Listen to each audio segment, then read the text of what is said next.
Ladies and gentlemen, thank you for standing by. Welcome to the Dangers of Inadequate Information and Attacks on Freedom of Information Act webinar. During the presentation, all participants will be in a listen-only mode. If you would like to ask a question during the presentation, please use the chat feature located in the lower left corner of your screen. As a reminder, this conference is being recorded today, Wednesday, September 19, 2012. I would now like to turn the conference over to Mr. Michael Halpern. Please go ahead, sir. Thank you, and hi everyone, and thanks for joining us today. I'm Michael Halpern with the UCS Center for Science and Democracy. Today we have two really fantastic experts with us who have years and years of experience working to improve citizen access to government scientific information. Listening in on the call are a number of UCS supporters, actually from 49 U.S. states and the District of Columbia and several territories. We even have listeners in other countries, from Australia to Nigeria to Denmark. So this group is a pretty diverse group from the RSVPs that we saw, everyone from senior scientists to postdocs to non-scientists who have an interest in how science is used to make policies that protect health and environment. So it's great to have you with us listening in and contributing to the conversation through your questions. This particular webinar is kicking off the Center for Science and Democracy's first Louis M. Branscomb Forum. Dr. Branscomb, an eminent physicist and intellectual leader, is endowing these forums because he believes that, quote, progress in both science and democracy depend on transparency, accountability, and trust. Today begins what promises to be a lively and informed and engaging and productive discussion about the role that science plays in our democracy. This coming Monday night, next week, in a conference call with many of you, we will introduce the first director of the UCS Center for Science and Democracy, Dr. Andrew Rosenberg. The next morning at the museum in Washington, D.C., in partnership with the First Amendment Center, we're going to hold a symposium with government representatives, reporters, and elected officials to explore this issue in more detail. Now, at that symposium, the speakers and panelists will explore the importance of access to government scientific information to policymakers, citizens, and the media. We're going to have journalists and nonprofit advocates discussing the barriers they face in getting access to this information, such as restrictive agency policies or national security sensitivities. And we'll have agency leaders kind of describing some of the approaches they're using to deliver this crucial information to the public, such as releasing data sets and giving journalists better access to government scientists. People who are registered for this conference call will get the call-in number via email on Monday. If you're not sure you're registered for the conference call or the symposium, please do email us at sciencenetwork@ucsusa.org to get on the list. And for the symposium, let us know if you want to attend in person or via webcast. Because of museum security, nobody can enter the building without being pre-registered. And you can also learn more information about that these events at ucsusa.org/forum. I see that we already have some questions coming in, so you can submit them by using that chat button on the left of your screen. So let's get started. You can also tweet your questions by using the hashtag CSDForum. Our first speaker today is Joe Davis, who's been writing about the environment, energy, and natural resources for 30 years. He currently edits 3 newsletters on a contract basis for the Society of Environmental Journalists. Mr. Davis directs the Society's Watchdog Project, which focuses on freedom of information and First Amendment issues as they affect environmental journalists. He'll be speaking today about cases where limits to access to government scientific information have really profound real-life consequences. Please take it away, Joe. Hi, everybody. I see many of your names in the chat list, and I'm so impressed. These are people whose work I've been reading for a long time, some of them. I do work for the Society of Environmental Journalists, and they support this work, but I'm going to just say that the views I express today are my own. And I'm going to see if this slide advances. By gosh, it does. Okay, so just to kind of set the mood, let's see if I can get this picture up. This is a picture of what happened in late 2008 when a coal ash dam collapsed in Kingston, Tennessee. This is a TVA power plant. As you can see, these people are up to their earlobes in sludge and slurry. Wait, okay, there we go. Next slide. So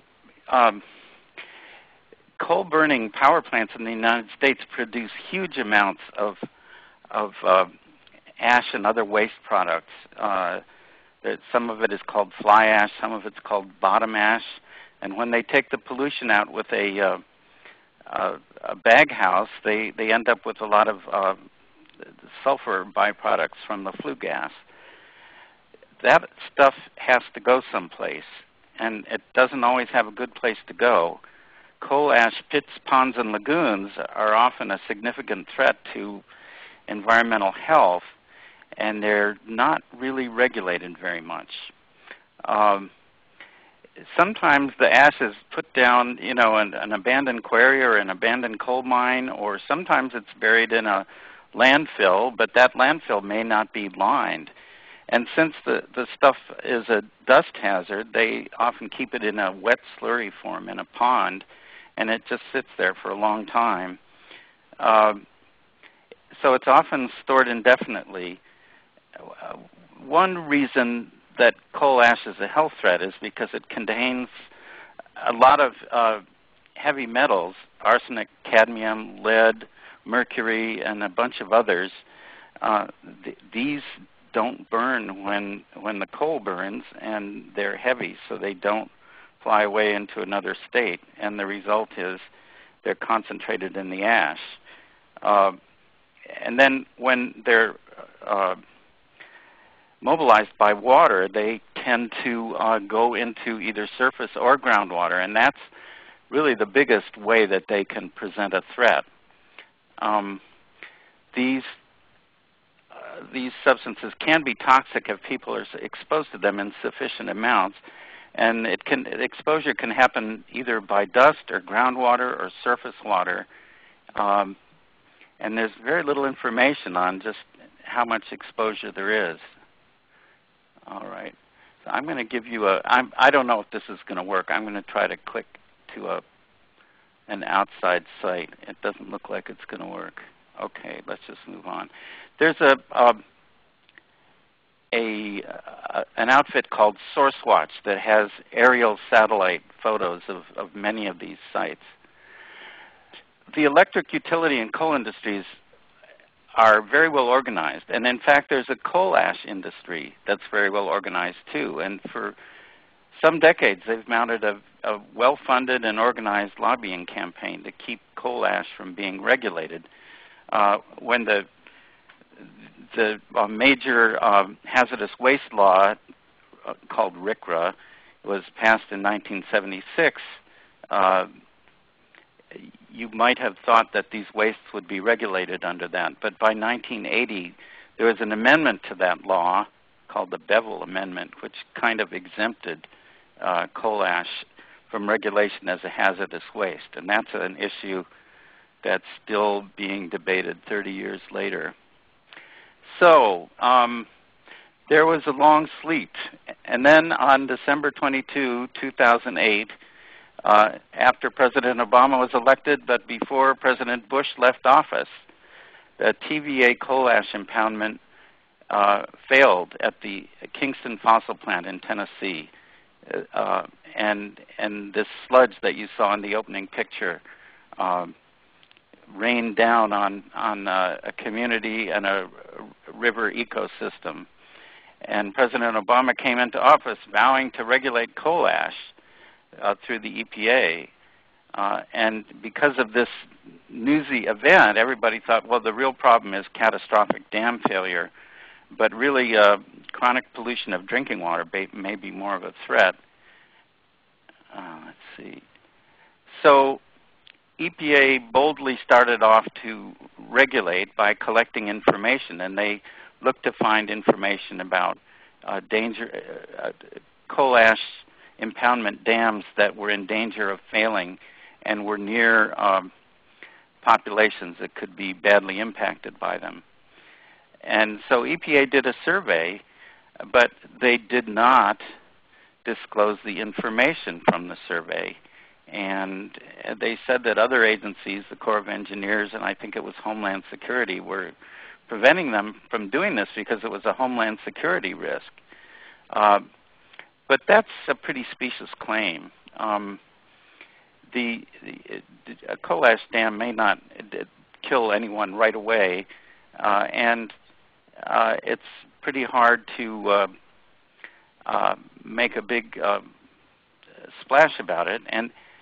And the real danger with coal ash dams is flooding or big rainstorms, and that's more likely to cause a dam failure than anything a terrorist might do. So the use of Homeland Security as an excuse for secrecy was a pretty bad thing there. So it also emerged a couple of environmental groups using the Freedom of Information Act, which is the main law that citizens can use to get public records from the federal government. They use that law to force disclosure of a study of health risks that had been done as early as 2002 during the Bush administration. And when people had asked for release of that information previously, a lot of it was blacked out, was redacted. But so the groups filed another FOIA request, and they got the previously redacted details. On the screen here, there are some links that you can use if you get a hold of this slideshow. You can use these links to get references to more information about these things. So there was a kind of theater of the absurd thing that happened in June of 2009 when EPA was saying, well, we can't disclose this information because other agencies won't let us. Barbara Boxer, who's chair of the Environment Committee in the Senate, said that, well, she had gotten the information, but she couldn't publicize it either. She couldn't disclose it either. So she held a hearing in which she talked, or maybe it was a press conference, in which she talked about how she couldn't disclose it. Well, that worked because eventually EPA was so embarrassed that and I think the pressure helped. EPA disclosed the information. So secrecy is still at work here. EPA went on in the next year or so to deliberate on how to regulate coal ash, and they had a proposed regulation which they sent to the White House for approval, but industry lobbyists met with the White House Office of Management and Budget, which is sort of the regulatory clearinghouse for the White House. And they kind of denatured or defanged EPA's proposal. And when it finally came out, it wasn't really a proposal. It was like, here are two options, and let's think more about which of the two options we're going to use. Well, in the end, even as we speak today, it hasn't been finalized, and coal ash isn't regulated. So EPA continued to disclose additional information, and that in itself is a force for the public good, perhaps, but it hasn't stirred up much of a response. In fact, journalists, my profession, and local activists haven't made much use of all the available information about coal ash impoundments and disposal areas to get people more informed and interested in this at a local level. So sometimes with data, it's use it or lose it. Okay. And even though EPA had done a pretty good job of surveying and disclosing coal ash sites, it turned out there were even more that they hadn't. So just recently, in June of 2012, EPA listed another 451 coal ash dumps, bringing the total up almost half again. So it's out there. Let me get to the next slide here. Well, and just so you think it's not, just so you won't think it's a dead issue, there's actually a bill in the Senate right now which would take away from EPA any authority to regulate coal ash and would give it all to the states. I'm not saying that bill is going to move far or fast, but it's there, and it's a sign of what the industry would like to do. Okay, so that's one case. There are a lot of other cases. I'm going to mention a few more where data is withheld even though it has a lot of impact on public health and security. One is the National Inventory of Dams. Most of these coal ash dams are in the National Inventory of Dams. There are about 80,000 dams in that database, and since 9/11 it's been online, offline, online, offline, and the Corps of Engineers, which maintains it, says there are homeland security issues there. So they put some of the information online and made it searchable, but they don't tell you, they've blacked out the information about whether a dam is in good shape or bad shape, likely to fail, and whether it's above a vulnerable population. So it makes it pretty useless for local communities to use in protecting themselves. It's sort of the same with pipeline safety data, which used to be all online and used to be the subject of many good journalistic exposés, but for the last 10 plus years, it's only been partly online. And that kind of makes it hard to see the federal government's lapses in regulating pipeline safety.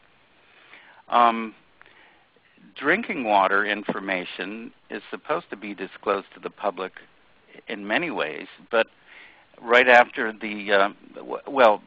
before 9/11, there was such a thing as a source water assessment where the source of drinking water was evaluated and people were supposed to be able to get information about that, whether a watershed was clean or a well was pure. And then afterwards, there were something called vulnerability assessments, and they spent $1 billion federal dollars or more funding local drinking water systems to find out where their security loopholes might be that could be where they could be attacked by terrorists. But so that information was collected. It's all secret though, so you don't know whether your local system is safe. So.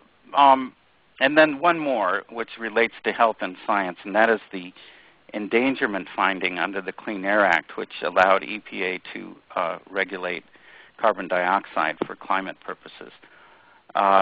Okay, so I'm going to stop there, and hopefully, Michael, you'll pick it up and get me out of here.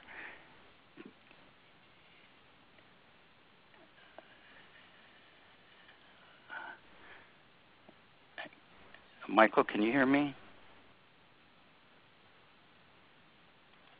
This is Daniel. I can go to my part if you'd like. Okay, go. Yeah. Okay. Hi, everyone. I'm Daniel Schumann. I'm Policy Counsel with the Sunlight Foundation. The slides are going to move quickly. Here we go. So here is my first slide. I know that everybody's excited, but I'm thrilled to be here. I can see the list of your names on my screen, and I'm just impressed by the number of folks. I've seen some of your names before, and it's just a pleasure to speak with you. So what I'm going to talk about today is Plan B. And Plan B in the context of, the government, of course, should be publishing all this information online as people, journalists, scientists, and others need to have access to it. But of course, when they don't do so, it's very important to have the remedy of FOIA to go and demand that information from them. So what I'm going to focus on are recent efforts to change the implementation of the Freedom of Information Act through sort of regulatory changes. To set the stage here, during the Bush administration, President Bush and his Department of Justice basically said that they would defend the withholding of information and FOIA requests on any legally recognizable basis. Basically, they were trying to create the default for FOIA requests to secrecy to make it as difficult as possible for information to come out of the government. I mean, they did this in other contexts where they were taking books out of libraries, but in the FOIA context, they were trying to limit the applicability of the act. When President Obama came into office, on his second day in office, the White House issued a memo on FOIA, and I apologize for reading this to you, but it's worth emphasizing. In that memo, it said, all agencies should adopt a presumption in favor of disclosure in order to renew their commitment to the principles embodied in FOIA. The presumption of disclosure should be applied to all decisions involving the Freedom of Information Act. This is a pretty powerful statement, and it was intended to change the presumption for how government would operate with respect to transparency and making information available to the public at large. They have had some success. Just recently, OpenTheGovernment.org released a secrecy report, and part of what they evaluated was the Freedom of Information Act, and as you can see by my stealing of their nifty chart here, there is still a quite sizable backlog, somewhere in the vicinity of 80,000 records requests. Some of them, of course, go back 10, 15, 20 years. They've had some success in dealing with the FOIA requests that are coming in, but the report, of course, goes on to say that many sophisticated users of FOIA remain tremendously disappointed with the law's implementation, and that includes problems with long waits for responses and production of records, overly broad invocation of exemptions, which we'll get to in a moment, and of course the imposition of processing fees that don't necessarily make sense.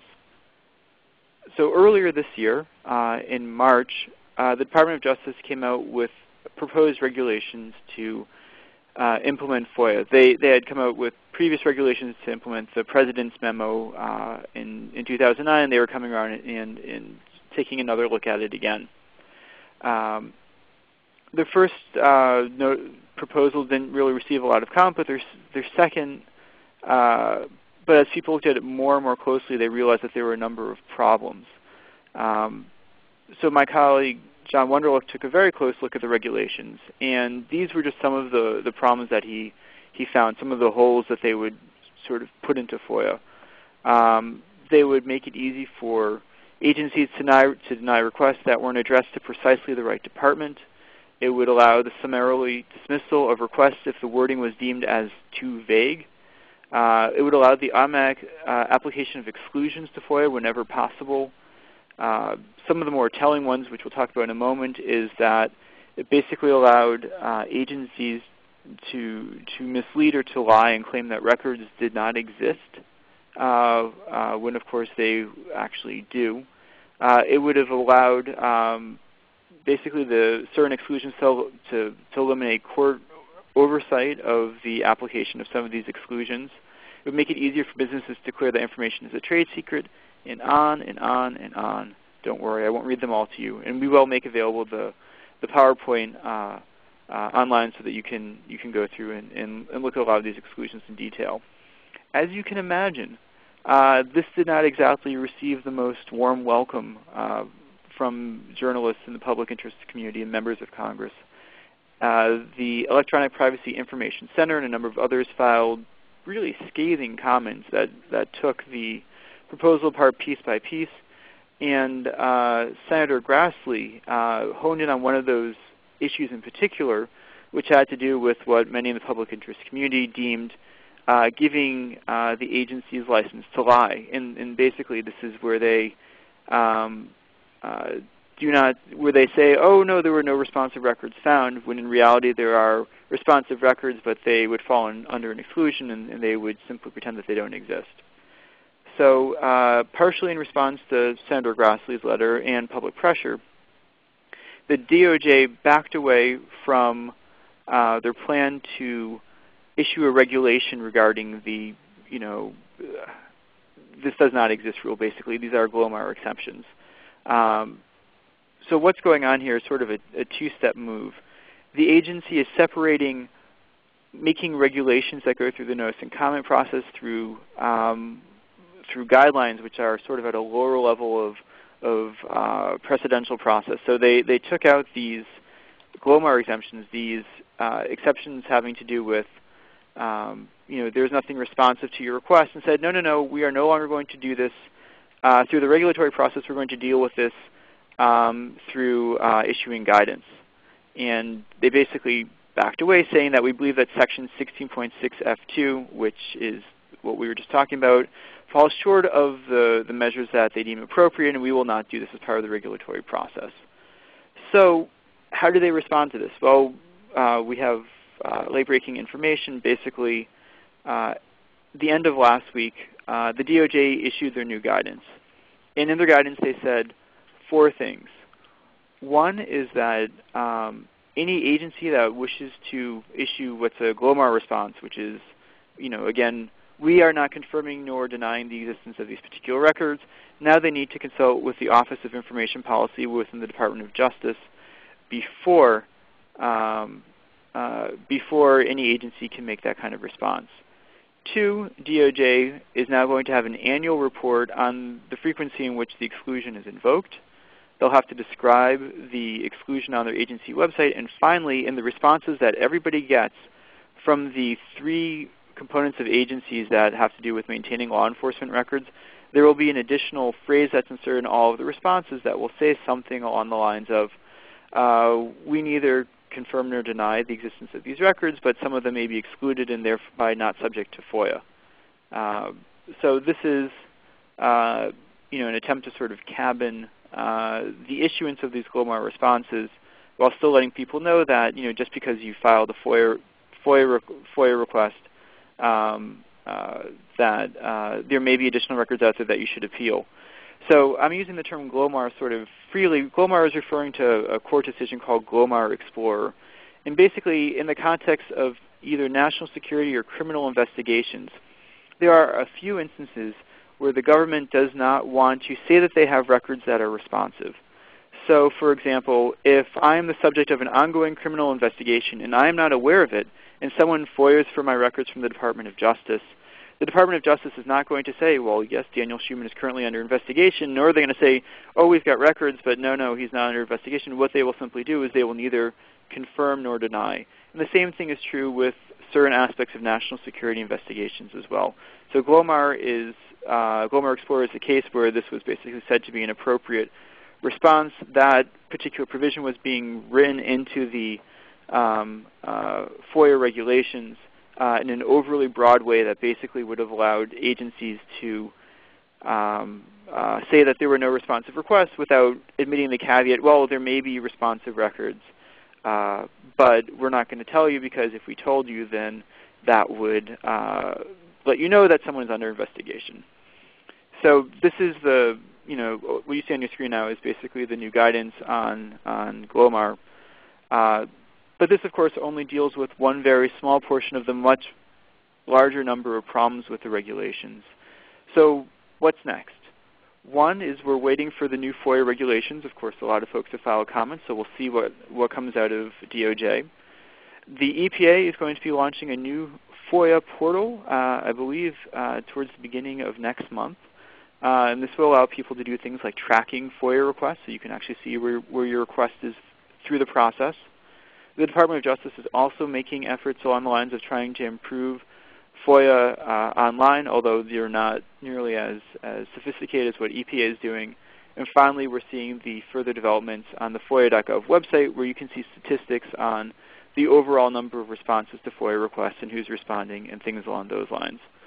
I hope that this is helpful. I appreciate your attention. I'm looking forward to any questions that you might have. So thank you very much. Thanks so much.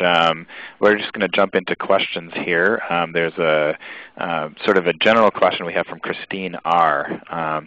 We've seen scientific information withheld by government agencies on the false pretext of national security or trade secrets.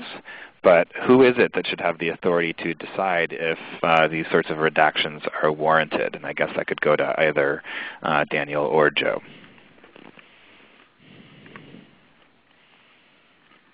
Could you repeat the question once more? Sure. We've seen scientific information withheld by government agencies on the false pretext of national security or trade secrets. But who should have the authority to decide whether these redactions are warranted? Well, I'll just add, sadly, sometimes the exemptions are written into law, so that gives us a lot less leeway.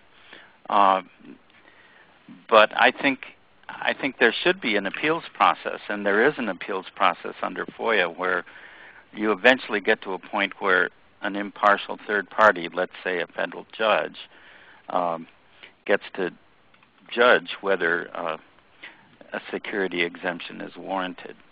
There's a vast realm of information loosely under the flag called critical infrastructure information, and that may include dams, where there's actually an exemption written into law. So there's a whole realm of what they call, legislative exemptions to FOIA, and we're trying to get a handle on that right now, and we don't have a good handle on it. Sure, and I can't give as comprehensive responses to it, but I can add just a couple of points. One, and this is most effectively made by the folks over at the National Security Archive, is that we massively overclassify the amount of information that we have. Currently, way too much information is being sort of pulled into this classification process, particularly with respect to national security information. What we should be doing is there should be a small amount of information that's classified that's held tightly, as opposed to a lot of information that is not held particularly well by the government. Within that context, there needs to be ways of challenging this, and there are a couple of avenues that have opened up. One, of course, is through FOIA, where a federal judge should be able to either review the documents or oftentimes to see the underlying, see a summary of the information, be able to make a determination through an in-camera review as to whether it should be made available to the public. There's also the efforts of the National Declassification Board, which of course is many years out, but to go through and declassify a lot of these documents that have been classified. And of course, you can always try to go through your member of Congress. They have the ability to put items into the public record, although many of them are incredibly loath to do so. But it's a very difficult question to deal with.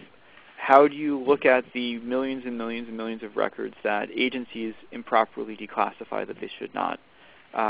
One of the best ways is to make sure that there is a robust and effective system that is timely for review that will decrease the incentives for overclassification in the first place. I know that's not entirely responsive to your question, but that's the best I can do for the moment.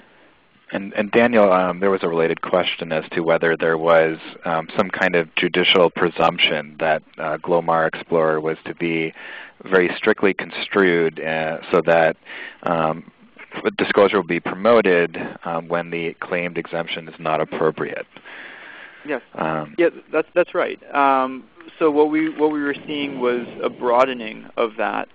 At least what we were seeing initially was a broadening of that through the regulatory process. That is, so the DOJ is saying that they have been withholding this information for a very long time, since an Ed Meese memo, former Attorney General Ed Meese in the late 80s, and that this is merely a codification of existing practices. Maybe that's true, maybe that's not true, but what they had initially proposed was much broader. And what this does is it will create sort of greater notification of how frequently Glomar is being used, even if you don't know the specific instances, so that you can have a sense of whether the use of exemptions in this way is getting out of hand, or whether it's sort of at a steady state. So I hope that answers the question. Certainly. So, what is it that what do you think is the greatest barrier to getting this right? The administration has stated in the past its commitment to transparency and open government on many occasions. Why does it remain such a challenge? What's the biggest obstacle here? Well, wow, that's a good question. Do you want to go first, or I can go? You go first, and I'll go second. Oh, fair enough. So, from what I see, there's I guess I can't stay with one, so I'm going to give you two. One is that when you go from the political level to the implementation level in the agencies, there just isn't a great incentive for folks to do this. They are afraid of the consequences of making information available. Information is power, and one of the ways that the different levels of bureaucracy manipulate one another is by keeping information secret from one another, and certainly from the public as well. And particularly as you move in the national security realm, but really anything that can be politically embarrassing, the government has a strong incentive to, actors in the government have a strong incentive to hold it tight. And although there may be the political will within, for some within the White House, and there was one person there in particular who was very good at pushing this, although named Norm Eisen, although he departed unfortunately 2 years ago. The White House, there are a lot of actors who just aren't incentivized to do this. So that's one. Two, Congress needs to engage in a better oversight capacity. The more closely that Congress looks at the laws and the agency implementation of what they're supposed to do, in partnership oftentimes, strangely enough, with the political leadership in the White House, you can actually get movement forward on these kinds of things. And transparency is an issue that a lot of the political folks at least will give lip service to and oftentimes will advocate for as well. So the extent that Congress can sort of get involved in this game as well tends to be a plus and not a minus. And with that, Joe, please. Well, I agree with both of those points. I have learned over the years, yes, the agencies are a huge force for secrecy, and the White House can't always control that or enough. And you're right also about Congress and congressional oversight. The congressional power of the subpoena is an immensely powerful lever for prying information loose. And I would just add two more points. The power of the subpoena in civil litigation is also a powerful lever, and I think one way to get at this information is to litigate. I hate to say that because we're already too litigious, but in my experience, a lot of agencies have kept stuff secret right up until the minute that somebody files a real suit in federal court, and then all of a sudden they cave. And then finally, I would just remind us all that, in fact, the reason Congress and the agencies sometimes push for secrecy is because trade associations and industry lobbies and other powerful civic organizations have a big stake in secrecy, often a financial stake. They may call it trade secrets. But they're very busy lobbying the agencies to keep stuff secret and lobbying the White House to keep stuff secret. So when President Obama declared his transparency policy back in 2009, he might not have fully appreciated the buzzsaw that he would run into from the lobbyists. That's all I got. So in terms of that, the local access, we have a question from Eva that relates to how government officials at the local level are able to review data in local areas that impact where they live. Are there barriers there to local officials being able to access information that might be withheld from the public, and how can we make sure that local government officials are able to have sufficient information to protect themselves against environmental hazards and other threats? That's especially important, if I could, for first responders who may be showing up at a train wreck where the flames are leaping high and they don't know what's in those cars. The railroads have resisted efforts to fully disclose in real time to the first responders what all they're facing. There are some mechanisms for getting that information out. I think one distinction we need to make is between national security, the kind that's involved with military defense of our country, and the other kind, which is, let's call it, homeland security, which might be a train wreck with burning chemicals. Gee whiz. I think, I don't know what the answer to fixing it is, but I think the federal government needs to get less paranoid and start trusting local officials more. And certainly, if there are federal information systems that have hazardous material information, whether it's in trucks or train cars, that should should be fully accessible to local police and fire, and it's not. I could give you more examples, but I'm going to stop. Sure. I mean, we have a whole bunch of questions coming in. I want to get to a couple more of them before we close. Rachel writes in that the U.S. Geological Survey's National Biological Information Infrastructure Program and its website were defunded. It shut down at the beginning of the year. Do you see a turn away from financially supporting the maintenance of a scientific information network as neglecting a duty to provide public access to this sort of information? And how does access to scientific databases, how significant are these losses? Do we need to provide sufficient funding to make sure this data gets out there? Well, I'm just going to give a quick two-bit answer, and that is yes. There's a big danger to that scientific information and the disclosure of it. And it's not just shutting down the disclosure programs, but the collection programs and the research programs as well. And you guys at UCS can talk a lot more about that than I can. But that's my 2 cents. Sure. And I would add that we're seeing sort of conflicting impulses at the same time within the legislative branch in particular to economize.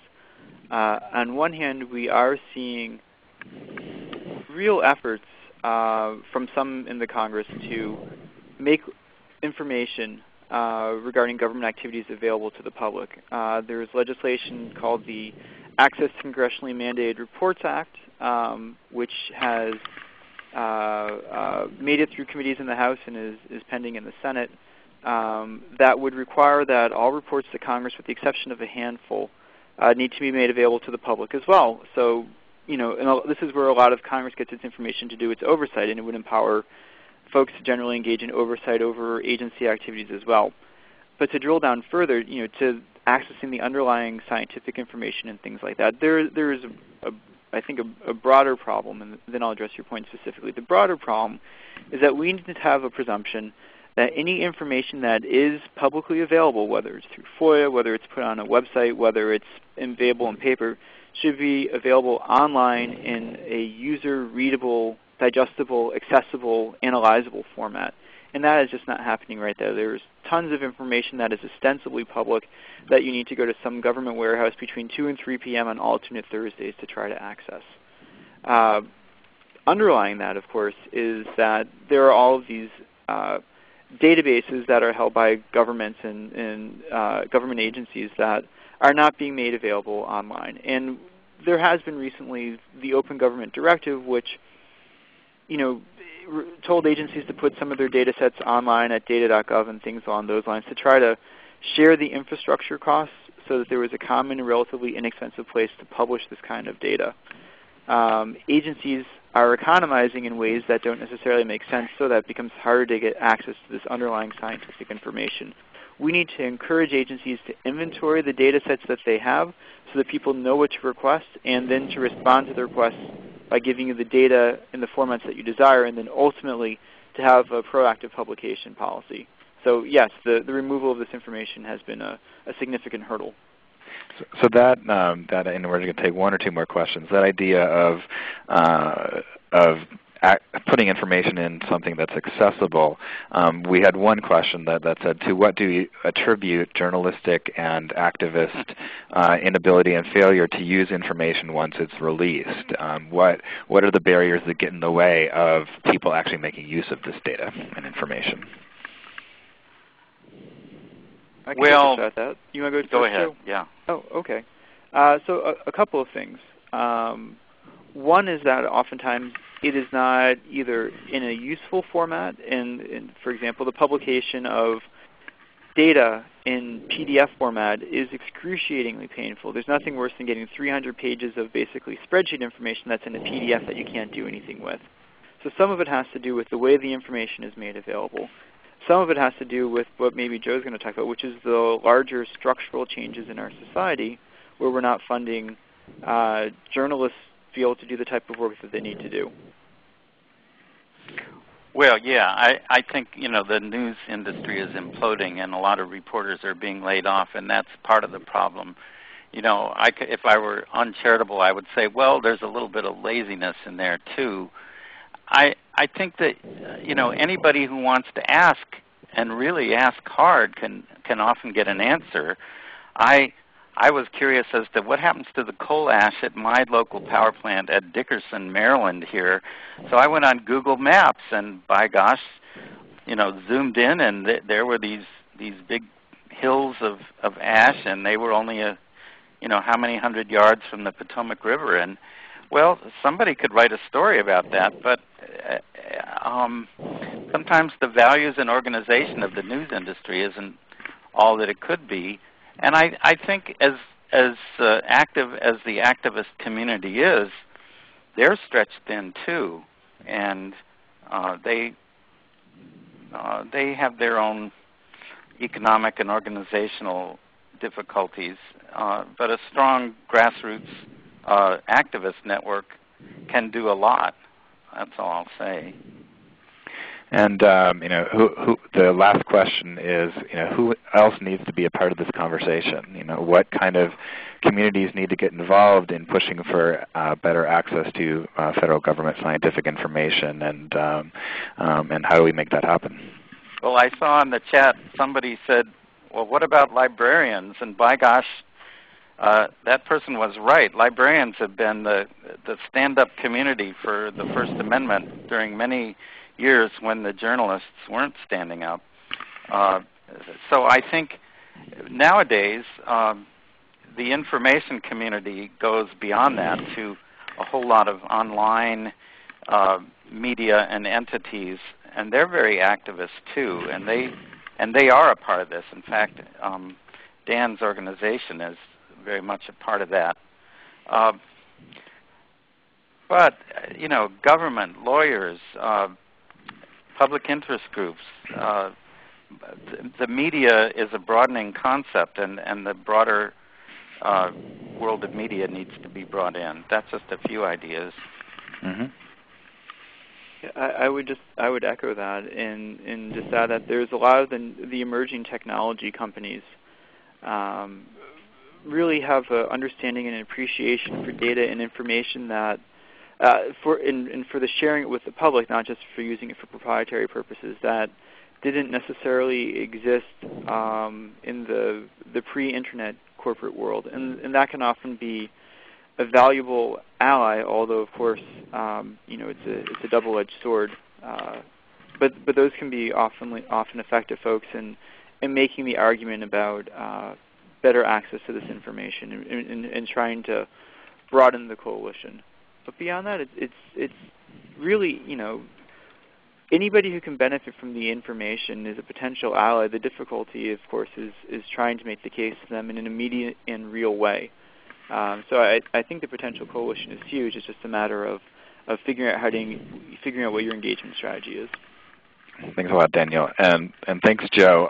That is all the time we do have for questions. I want to thank both of our panelists and talk a little bit about next steps. And a lot of the information that has come up today will be addressed in greater detail at the symposium that we have next week, in addition to a lot of the solutions to this problem. Again, on Monday, we're having a conference call to introduce Dr. Andrew Rosenberg, the new director of the UCS Center for Science and Democracy. And then on the next morning, Tuesday morning, we're going to host a symposium featuring journalists, good government activists, Obama administration officials, and elected officials talking about this problem. Interestingly, after that, we at UCS are putting together a workshop after the symposium with a number of the folks that you've mentioned, some librarians and representatives of the insurance industry and others, to talk about how we deal with access to government scientific information in crisis situations. People on this call or people on this webinar who are registered for the conference call will get a call-in number via email on Monday, and more information about the logging into the webcast for the symposium. If you're not sure you're registered for either of those, feel free to email this email address, sciencenetwork@ucsusa.org, to get on the list and make sure you're on the list. Again, sciencenetwork@ucsusa.org, and you can also use that email address to share any feedback you have about today's webinar event. Thank you for all of your questions and all of your feedback on this particular issue, and again, this is just the beginning of this conversation. So we're going to continue to keep you engaged and informed about this information, this issue, and again, thank you to Joe Davis and Daniel Schumann for sharing their ideas with us today. This does conclude today's webinar, and you can disconnect at any time, and I'll turn it back over to the webinar hosts. Thank you.